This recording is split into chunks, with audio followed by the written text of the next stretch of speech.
उत्तर प्रदेश में सरकार बनने के बाद नरेंद्र मोदी की केंद्र सरकार अल्पमत में ना आ जाए तो ठाकुर मत कहना आप। तो बनारस में मौजूद हैं, बनारस में जानेंगे कि क्या हालचाल है बनारस में। योगी जी का, मोदी जी का गढ़ है और कहा जा रहा है कि ये किला भेदना किसी भी पार्टी के लिए बड़ी मुश्किल है।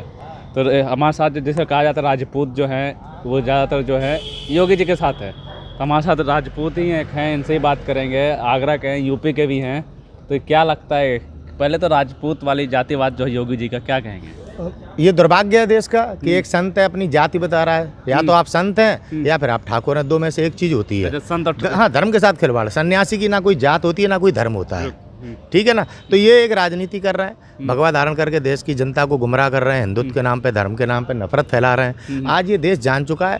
तो ये आज इनकी स्थिति है कि इन्हें वोट देने के लिए लोग तैयार नहीं है। आप देख रहे हैं प्रधानमंत्री मोदी की रैली में भीड़ नहीं आ रही है, पूरा देश देख रहा है। और ये बनारस से चुनाव हार रहे हैं भारतीय जनता पार्टी के लोग। मोदी के गढ़ में बुरी तरीके से हारने वाले हैं मोदी जी। यहाँ से समाजवादी पार्टी जीतेगी। कहा जाता है कि राजपूत जो है बीजेपी के ही हैं, पलट नहीं सकते। नहीं, राजपूतों के साथ बड़ा खिलवाड़ हुआ है। आज देश का राजपूत समझ चुका है। राजपूतों के साथ सदैव भारतीय जनता पार्टी राजनीति करती चली आई है। तमाम बड़े बड़े सम्मानजनक राजपूतों को टिकट नहीं दिया भारतीय जनता पार्टी ने। आज मैं समझता हूं कि स्वर्ण समाज समझ चुका है कि उनका शोषण हो रहा है और आज वो भारतीय जनता पार्टी के साथ नहीं है। वही तो कह रहे हैं, कोई मान सम्मान ही नहीं बचा। हमको अपना गुलाम समझते हैं ये लोग, ठीक है। हमारा वोट लेके किसी को भी नेता बना देते हैं, लेकिन हमें टिकट नहीं देते। तो समाज आज अपने मान सम्मान स्वाभिमान के लिए लड़ रहा है। बनारस में जब वोट खुलेंगे तो आप देख लेना, नरेंद्र मोदी जी की, भाजपा की यहाँ से तमाम मतलब बुरी तरह से हार होने वाली है। हिंदू मुस्लिम का मुद्दा चल रहा है कि नहीं चल रहा? हिजाब आया चुनाव से पहले, हिजाब का कितना मुद्दा है? भैया हिजाब ये बड़ी गंदी राजनीति करते हैं, परिवार वाले लोग हैं नहीं। हिजाब एक बेटी की रक्षा करता है, एक महिला की रक्षा करता है, ठीक है।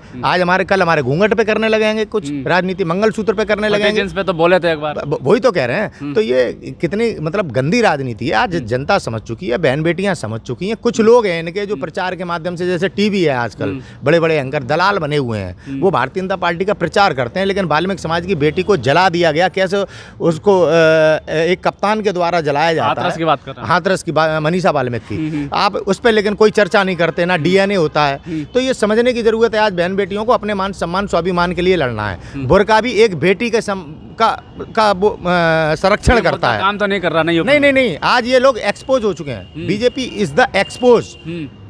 आज यही वो वजह है जिस वजह से आज भारतीय जनता पार्टी के वे प्रधानमंत्री मोदी जी जो अमेरिका चुनाव लड़ने जाते थे, आज आपको कहीं चुनाव में रैलियां करते दिखाई नहीं दे रहे होंगे, क्योंकि भीड़ आई नहीं रही। लोग इन्हें सुनना पसंद नहीं करते, समझ गए कि मोदी इज द बेस्ट जुमलेबाज इन द वर्ल्ड।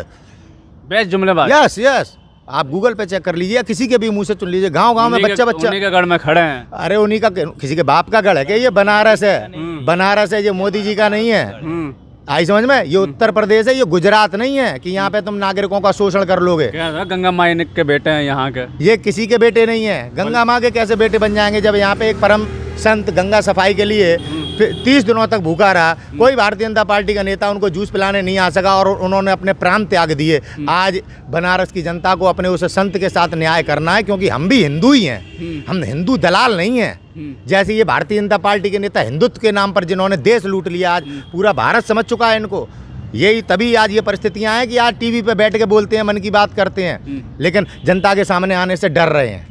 आप काशी में कॉरिडोर बन गया, अयोध्या बन गया, मथुरा भी बनाएंगे? भाई साहब, कॉरिडोर और इन चीज़ों को बनाकर ना धर्म के नाम पर देश के 100 करोड़ हिंदुओं को बेवकूफ़ बना रहे हैं। हमारी जरूरत है हॉस्पिटल। कोरोना जैसी महामारी में कैसे हिंदू मरा? हमारी जरूरत है हमारे बच्चों की शिक्षा। जो आज यूनिवर्सिटियां पता है आपको खंडर बनाई जा रही हैं, बात मुद्दे पे ना कर अपने चरित्र को छुपाने के लिए धर्म का घंटा बजाने लगते हैं। आज जनता समझ गई है कि ये कोई हिंदू नहीं है, ये लुटेरे हैं, ये अपराधी हैं, ये अत्याचारी हैं। आप अमित शाह का चरित्र देखिए, एक तड़ी पार है। आज अमित शाह की वजह से एक इज्जतदार और एक सिंघम IPS संजीव भट्ट जेल काट रहा है। जो अमित शाह जी का निर्णय करने वाला था उनके अपराधों का, वो जज लोया अचानक मर जाता है। जब अपराधी अगर सत्ता में बैठा है तो वो देश का भविष्य किस ओर ले जाएगा? बुलडोजर चले, माफिया अंदर गए, कहाँ गुंडे खत्म हुए? अभी आप देखिए, किसानों को कुचला था अजय टैनी के पुत्र ने।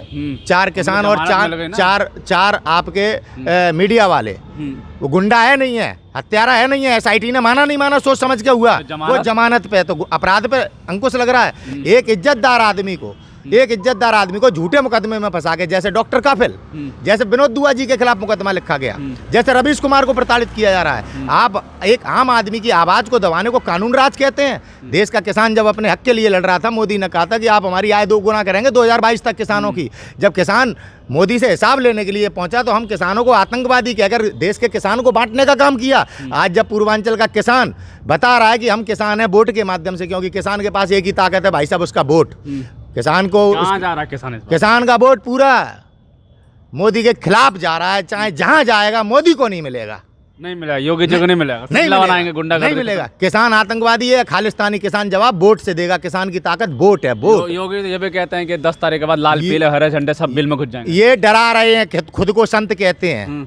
आज अगर हम डरेंगे तो ये हमें ऐसे ही डरा कर हमारी जमीन जायदाद, हमारे बच्चों की शिक्षा सब हमसे इन्होंने छीन रखी है, वो हमें वापस नहीं मिलेगी। नमक पे भी वोट मांग रहे हैं। कौन सा नमक खिला रहे हैं, 5 किलो अनाज दे रहे हैं। कौन खिला रहा है यार नमक? प्रधानमंत्री हम लोगों ने, देशवासियों ने वोट दे के बनाया था। अपनी माँ के पेट से जन्म लेके प्रधानमंत्री नहीं बने हुए हैं मोदी जी। हमारा उपकार है कि हमने वोट दे के एक चाय वाले को पीएम बनाया, बातों में हम गुमराह हुए, हमें ठगा गया, हमारे साथ विश्वासघात हुआ। हमसे कौन सा नमक खिला रहे हैं? आज देश की जनता को राशन लेने पर मजबूर कर दिया। पढ़े लिखे नौजवान ऑटो चला रहे हैं। आप कहते हैं, आप कह रहे हैं गोबर से बिजनेस करो। क्या आज हम 21वीं सदी में हमें चांद पे जाने के लिए वोट करना चाहिए, या गोबर से हम पढ़े लिखे PhD करें और MA करे लोग अब बिजनेस करेंगे? बेवकूफ बनाता है देश का प्रधानमंत्री। कभी कहते हैं नाली से निकाल देंगे ऑक्सीजन, कभी कहते हैं कि नाले से निकाल देंगे हम गैस। यार बेवकूफ बनाते, कब तक बेवकूफ बनेगा? रोजगार नहीं चलेगा क्या?